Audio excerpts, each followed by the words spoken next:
Hi friends, Kalpna's Art and Cooking channel. Welcome to. இன்றைக்கி நம்ம என்ன பார்க்க போகிறோன்னா, இந்த பலாப்பழ சீசனில் பலாப்பழம் நிறைய கிடைக்கும். அதை சாப்பிட்டுட்டு கொட்டையை தூக்கி போடுறீங்களா, அந்த மாதிரி செய்யாதீங்க. இந்த மாதிரி ஒரு ரெசிபி செஞ்சு சாப்பிட்டு பாருங்கள், சூப்பராக இருக்கும். அதாவது 3 spoon gold winner oil, 2 spoon அளவு கோக்னட் ஆயில் ஆட் பண்ணி கேரளா ஸ்டைலில் பலாக்கட்டையை வச்சு ஒரு சாம்பார் பண்ண போகிறோம். வாங்க.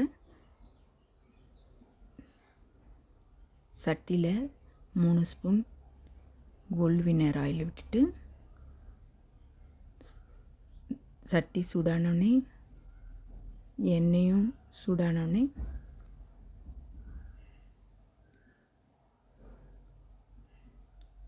ஒரு துண்டு இஞ்சி, 2 பச்சை மிளகா இடித்து அதுக்குள்ளே சேர்த்துக்குங்க.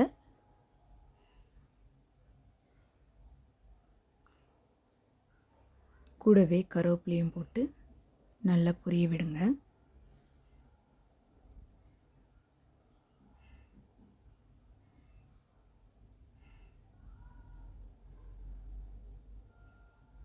இந்த மாதிரி நல்லா பொரிஞ்சு வந்த உடனே அது கூடவே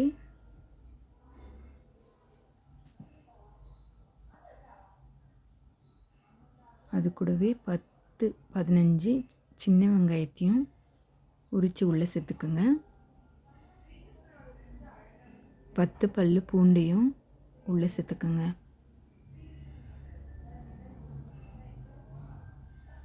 நல்லா அந்த எண்ணெயிலே நல்லா வதக்கணும். அதுக்கு தேவையான அளவு உப்பு போட்டு நல்லா வதக்கிக்குங்க. நான் இப்போ தான் இந்த கோக்னட் ஆயில் சேர்க்குறதுக்கு மறந்துட்டேன். இந்த கோக்னட் ஆயில் சேர்த்துட்டு நல்லா வதக்குங்க. பக்கத்துலேயே ஒரு சட்டியில் எண்ணெய் ஊற்றி துருவிய தேங்காயும், குழம்பு மிளகாய் பொடியும், மஞ்சள் பொடியும் எல்லாம் சேர்த்து நல்லா வதக்கிக்கணும். பச்சை வாசனை போகிற அளவுக்கு நல்லா வதக்கி வச்சுக்கோங்க.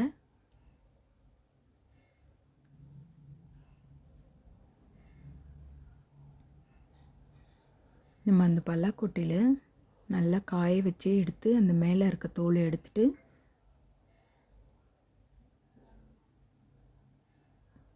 கட் பண்ணி வச்சுக்கணும் பொடி பொடியாக. நான் 3 ஸ்பூன் குழம்பு மிளகாய் பொடி சேர்த்துக்கிட்டு நல்லா தேங்காயும் குழம்பு மிளகாய் பொடியும் நல்லா வதக்கிட்டு ஆறின உடனே மிக்ஸி ஜாரில் போட்டு அரைச்சி எடுத்துக்கணும். கூடவே கொஞ்சம் கொத்தமல்லி போட்டு அரைச்சி எடுத்துக்கணும் ஃப்ரெண்ட்ஸ்.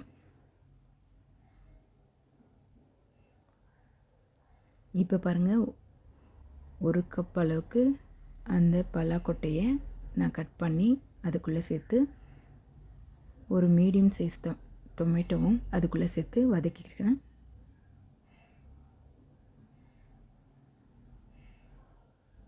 நல்லா வதக்கிட்டு தட்டு போட்டு மூடி வச்சுருங்க. அந்த ஆவியிலே வெங்காயம், தக்காளி, பூண்டு, பலாக்கொட்டை எல்லாம் நல்லா வெந்து வரும்.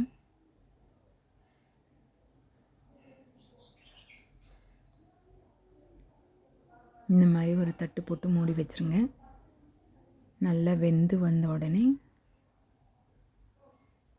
நம்ம அரைச்சி வச்சுருந்த